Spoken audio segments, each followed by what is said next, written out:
actually get very nervous when I come and do this gig in Angel, because I have an ex who lives around the corner. Yeah, so I get really paranoid that I might bump into him, because you know you always have that one ex that is just completely and utterly mental. Yeah, you know we've all had that one ex that's complete nuts. Well, I was his.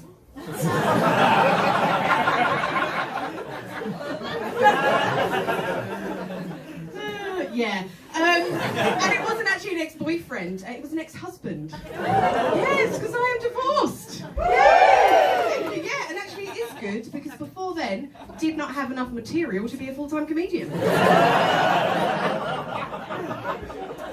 You may have got the house, I got all of you. But I actually left him. I left him 4 years ago, and it took about 2 years to go through the whole process. Because to get divorced, there are 9 stages. Yeah, 9 stages to get divorced, which is ridiculous because there's only like 5 stages of grief. Yeah, just would have been so much quicker if he'd have died. Too much! Sorry, I realise talking about divorce can make people quite uncomfortable. It can, especially if you're here in a happy couple. I feel like happy couples look at me now like I've morphed into some sort of crazy divorce whisperer. Yeah, like I'm just randomly going up to happy couples and being like, 1 in 3. And I'm not, because it's 1 in 2. Because of the pandemic. But it was a very amicable divorce because we didn't have any kids or anything like that, which I think makes it a lot easier. And we didn't have kids because I don't like them. Not a fan. You're a nice crowd, so I'll be honest with you about why I don't want kids. Basically, I got bitten by one when I was really little.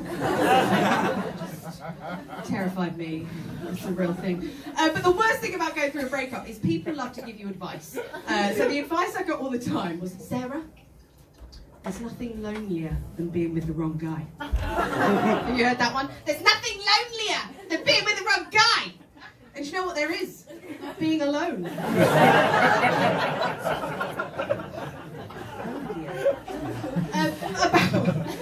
About 3 months after I split up with him, I actually had to go to my best friend's wedding. And no one wanted me there because no one wanted to see the future.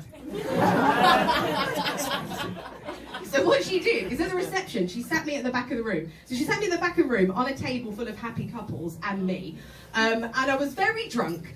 And I did realise that I kind of missed being in a relationship by seeing like the couples together because I really missed being passive-aggressive.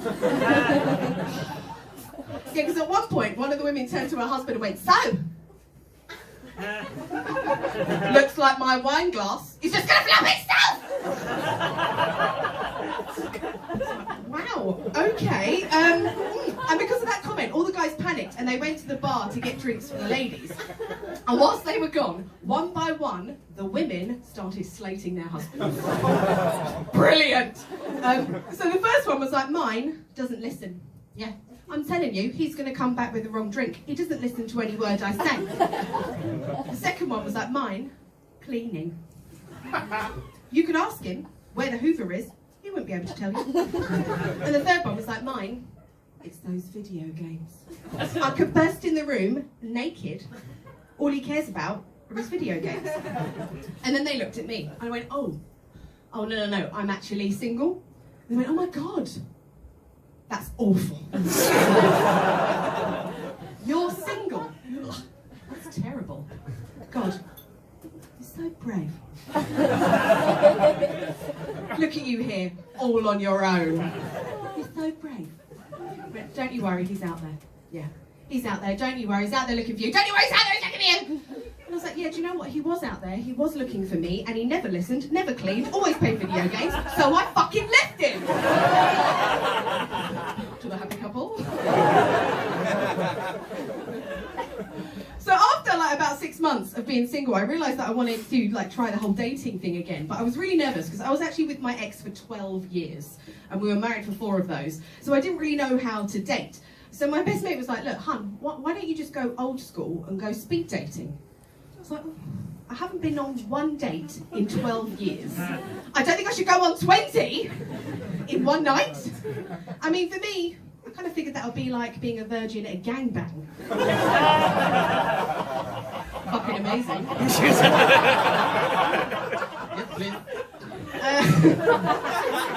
But what I did instead is I decided to download Tinder because I wanted to see what it was all about. So I downloaded Tinder and I immediately matched with this really hot 25-year-old.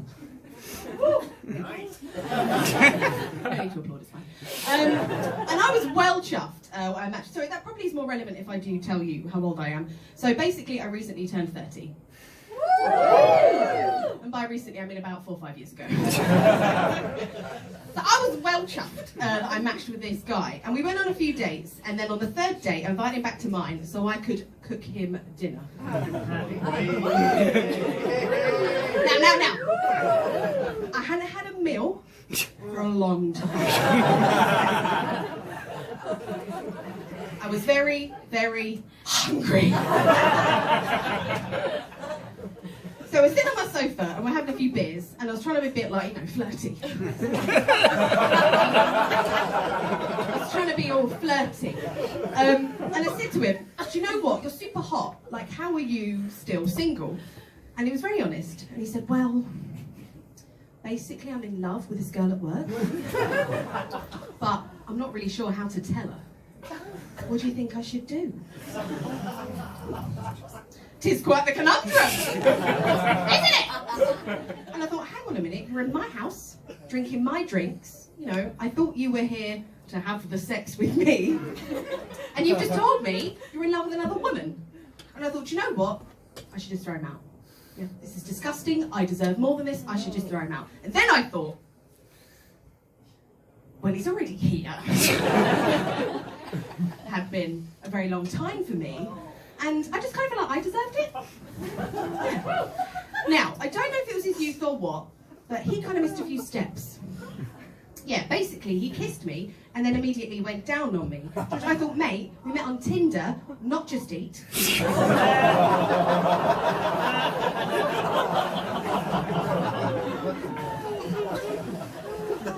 So we then proceeded towards the old fun, you know, the fun sort of sexy times. And he actually tried to without a condom. Now, I am actually a massive, massive cougar, so I'm down with the lingo of the younger guys. And I was like, no glove, no love. And he said, oh, did you still need to use one at your age? I was like, no, but I can still give you AIDS!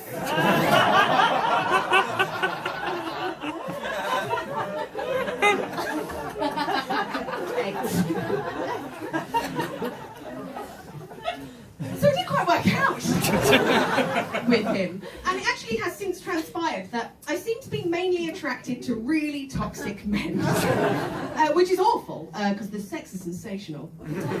Because, you know, if they disrespect you, and I have sex with them anyway, I will come harder than an MP at a Christmas party. Jeez, am I? So the most recent guy I dated, this is just before Christmas, he was actually a drummer in a heavy metal band. And I thought, you know what, I really should start to date someone closer to my own age. So he was actually 37 and had like facial hair and everything.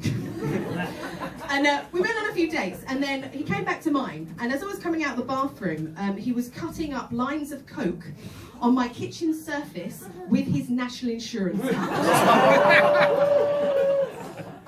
And I thought, oh my God! Who still has their national insurance card? Came instantly. That's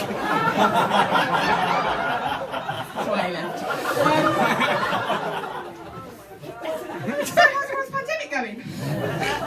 Good?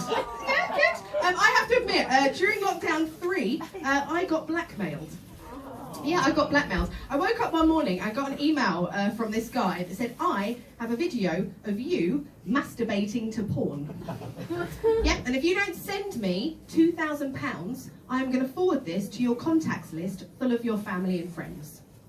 Now, I lived alone and single during a global pandemic. I think my family and friends would be more worried if I wasn't masturbating.